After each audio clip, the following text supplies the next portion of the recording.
আমি খুব আশা করেছিলাম যে এই ধাক্কায় হয়তো ইসলামী খেলাফতের দিকে হয়তো আমরা একটু মুভ করতে পারতে পারি, কিন্তু আবারও হতাশ হলাম,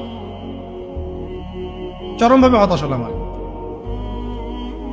আমরা দেখলাম যে মাজলুমের বিজয় হলো, জালেমের পতন হলো, এরকম করে আমরা দেখলাম। ইতিহাসে হয়েছে, ফেরাউন ধ্বংস হয়েছে, নমরুদ ধ্বংস হয়েছে, কিন্তু আমরা যেন ওই ওই ফেরাউনের কবল থেকে নিষ্কৃতি প্রাপ্ত ওই উদ্ধত বনু ইসরায়েলের মতো হয়ে না যায় আবার। বুঝতে পারছেন কথা? ফেরাউনের কবল থেকে মুক্তি পাওয়ার মাত্র 40 দিনের মাথায় বনু ইসরায়েল বাছুর পূজা শুরু করছিল। কত দিনের মাথায়?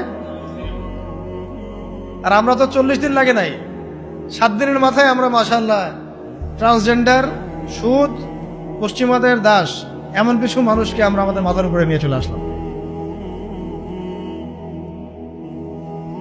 আল্লাহ আমাদেরকে বোঝার তৌফিক দান। এখন আমরা আশা করছিলাম যে এই মুভমেন্টগুলোর মধ্য দিয়ে হয়তোবা, যেহেতু এখানে ওলামা একরামরা সম্পৃক্ত ছিলেন, বড় বড় সংগঠনগুলো সক্রিয় অংশগ্রহণ করেছেন, কেউ বলেছেন, কেউ লিখেছেন ইত্যাদি, এবং ছাত্র জনতা সবাই আমভাবে ছিলেন, যে হয়তোবা তাদেরকে বোঝানো যাবে যে ইসলামিক বিষয়গুলো বাস্তবায়ন করা এটাই মুখ্য সময়। কিন্তু আমরা আবারও হতাশ হলাম। আর জানি না ভবিষ্যতে কি হবে, আমার আশঙ্কা যে খিলাফা স্টেট এভাবে বাস্তবায়িত হবে না। আর ওই কনসেপ্টটা এই প্রজন্ম অনেক কিছু করছে, সাহসিকতা দেখাচ্ছে, ওদের মধ্যে উদ্যম আছে, সাহস আছে, জীবন দেওয়ার মানসিকতা আছে, কিন্তু ওদেরকে আমরা তাওহীদ বুঝাইতে পারতেছি না, তাই না?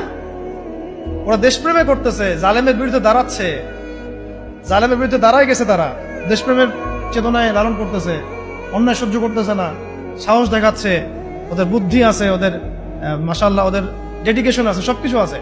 তাওহীদ বুঝাতে পারছি না আমরা যে এই কাজগুলো করতে হবে আল্লাহর জমিনে, আল্লাহর হুকুম কায়েমের জন্য, আল্লাহর জমিনে গণতন্ত্র কায়েম করার জন্য না, আল্লাহর জমিনে এই তথাকথিত জাতীয়তাবাদ আর ধর্মনিরপেক্ষতা কায়েম করার জন্য না।